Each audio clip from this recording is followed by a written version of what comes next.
मुख्य सचिव डीबी गुप्ता को सीएस बने 1 साल पूरा होने जा रहा है। इस दौरान चाहे राज्य सरकार हो या फिर गहलोत सरकार, सीएस इफेक्टिव गवर्नेंस के अपने मैंडेट पर खरे उतरे हैं। 1 मई 2018 को प्रशासनिक मुखिया का पद संभालने के साथ सीएस डीबी गुप्ता ने अपनी प्रशासनिक क्षमता से पॉजिटिव मंशा के साथ ऐसे ही इफेक्टिव निर्णय किए हैं। ये रिपोर्ट देखिएगा।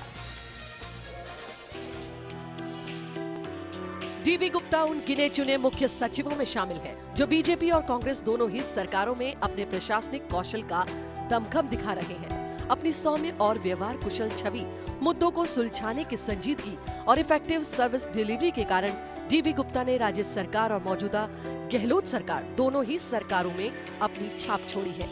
डीबी गुप्ता ने 1 साल में कई ऐसे फैसले किए हैं जिनमें उनकी साफ तौर पर छाप देखी जा सकती है। पूर्व राज्य सरकार के कार्यकाल में कांस्टेबल भर्ती को लेकर अहम फैसला किया। कांस्टेबल भर्ती परीक्षा में पेपर लीक मामले के बाद 8,412 नए और 5,500 पुराने पदों को मिलाकर भर्ती प्रक्रिया जून में पूरी करने के निर्देश दिए।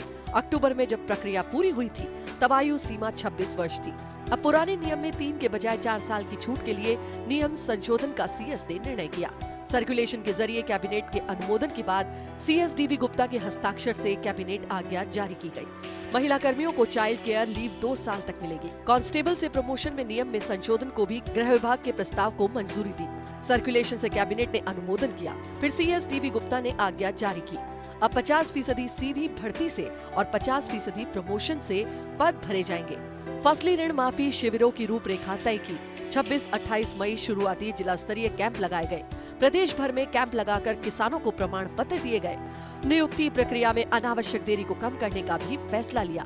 इसके तहत अभ्यर्थी से सेल्फ अटेस्टेड प्रमाण पत्र लेकर अस्थायी नियुक्ति पत्र दिया जाएगा।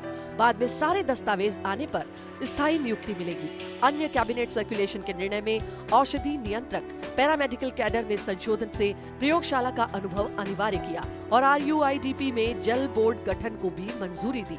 मुख्य सचिव डीबी गुप्ता ने मौजूदा गहलोत सरकार में कई फैसले किए।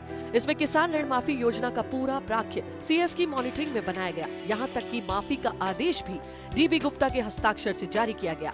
न्यायिक सेवा की आयु सीमा में छूट का अनुमोदन किया। 35 से 40 साल आयु सीमा तय की गई। दिव्यांगों को 4% आरक्षण को मंजूरी दी।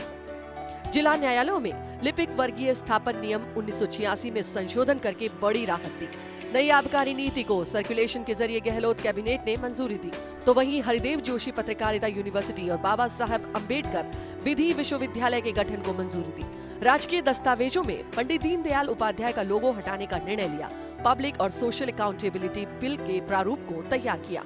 बंद पड़ी औद्योगिक इकाइयों को निजी कंपनियों या निजी हाथों में बेचा नहीं जा सकेगा। इससे जुड़े विशेष प्रावधान ऑर्डिनेंस का अनुमोदन किया। नई वादकरण नीति का सर्कुलेशन के जरिए अनुमोदन किया। लोकायुक्त का सेवा काल कम करने का भी अनुमोदन हुआ। न सिर्फ सीएस अपनी सौम्य छवि के चलते दोनों ही सरकारों में नीतिगत मामलों को लेकर तालमेल बिठाकर चलते हैं, बल्कि उनका सभी ब्यूरोक्रेट से समन्वय भी खास है, जिसके चलते गहलोत सरकार इफेक्टिव गवर्नेंस के अपने मैंडेट पर आगे बढ़ चुकी है। लेकिन इसमें सीएस स्तर पर निर्णय और इनिशिएटिव लेने को लेकर कदम आगे बढ़ाना लाजमी माना जा रहा है। Rituraj Sharma, first India news, Jaipur.